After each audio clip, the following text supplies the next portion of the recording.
There's this like thing about niceness and politeness I don't get or understand, and maybe part of it just has to do with the way that I have dealt with past relationships or just with past relationships with anyone. Um, just this idea that well, we're not cool with each other, but we're civil, and this idea that like you can't let other people know, I guess, so as not to disrupt the peace. And I know everything about not disrupting the peace. I'm a former people pleaser, and so I feel off when I have to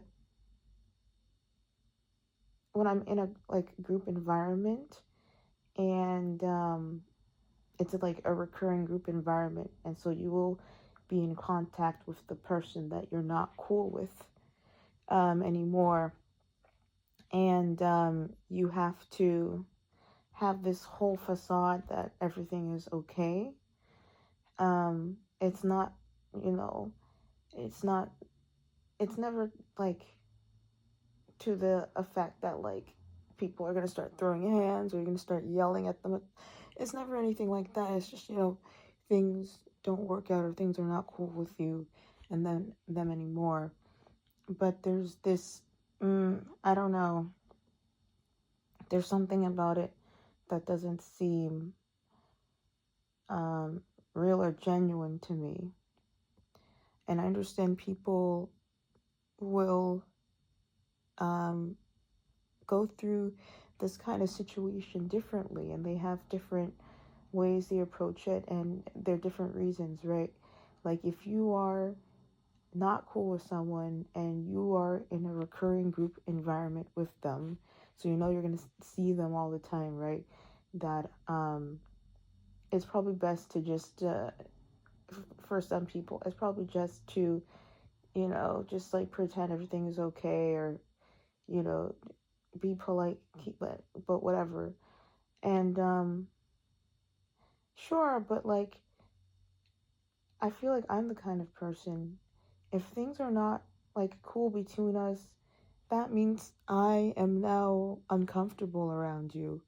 And so I purposefully, not purposefully, but like just because of that relationship, I cannot treat you the same as I would everyone else.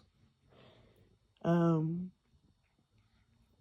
it gets it's a little bit trickier when the group environment becomes smaller for whatever reason, and so there's not really ways to break off into other groups or take your space or whatever. Um, and now I realize, I guess, like in those kind of situations, maybe I would just like not be in those small group situations again. But I I don't think I am that kind of person to be like, look, things are not cool between us, but for the sake of um for the sake of preserving the group dynamics, I am going to not make any indications or whatever. And it's not like I'm going out of my way to say, yeah, we got problems or anything. It's just that I just find it off-putting to act like nothing has changed, because something has changed, and therefore it changes my perspective of you, and I'm sure it changes your perspective of me, and therefore I'm gonna move differently to either preserve my peace or not want to give myself access to people who I don't think deserve it anymore. And that's I guess difficult, because I've realized in the past when I have um not been on good terms with somebody, but we were part of a larger group dynamic, that it was very difficult for me to navigate. And so instead, I would just remove myself from the situation entirely, or step back and not be like take as prominent as a role, because like I don't want to deal with it. Um, and I think sometimes that is the appropriate answer. I also was dealing with, like, it wasn't just like in the past, it wasn't like we had problems. It was like, oh yeah, this person assaulted me, and I can't be near that friend group anymore. Um, things more on the extreme end than things now, where I think someone was just it's just different. Um, I guess, like, in life there are always going to be um places where you will have to deal with someone that you're not cool with. I mean, happens at work. Maybe there are certain family members that you don't mess with that way. Um, Maybe you have like a large friend group, and there's a friend of a friend who joined, and you're not the coolest with each other. Um, and things like that happen. And it's not always the most reasonable option to just remove yourself, or remove that person from it, because I think there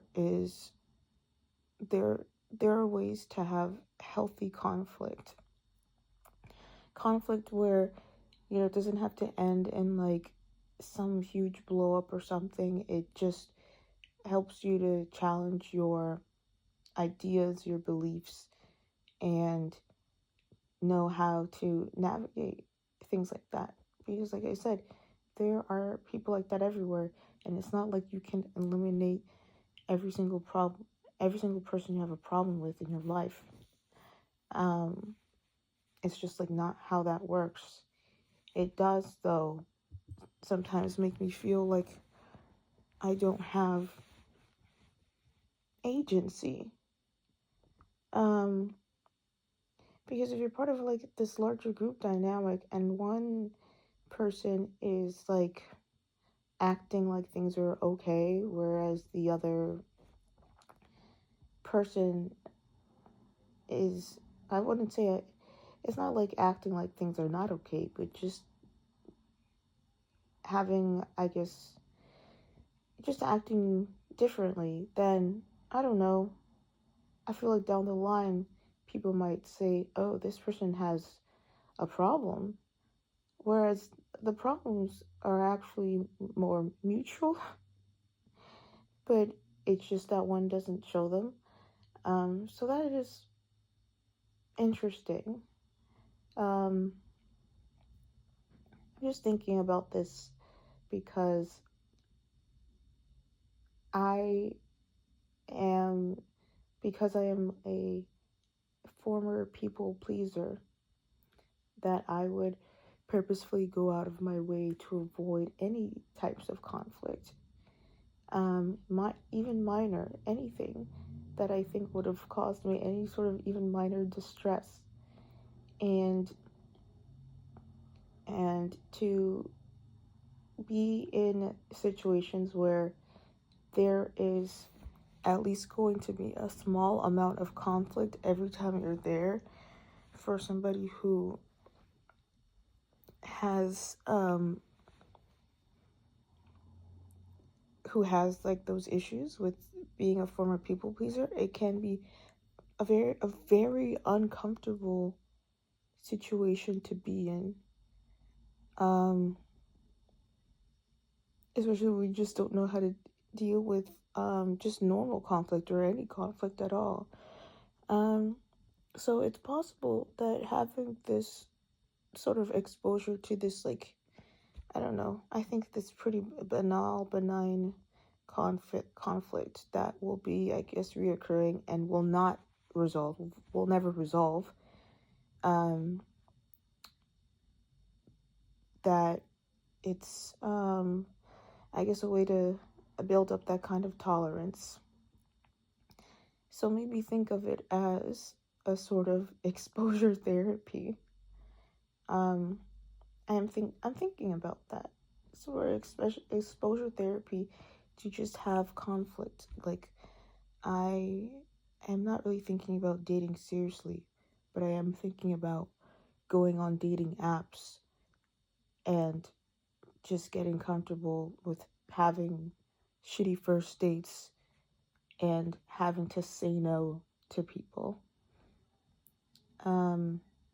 To just build that up and to practice more self-advocacy. I think it is an interesting type of exposure therapy. I mean, it's hard because maybe I'll talk about this later, but you're basically using people for therapy when other people are trying to get into relationships. Which, I don't know, I think ethically there's something to be said about that, but maybe that's for a different video.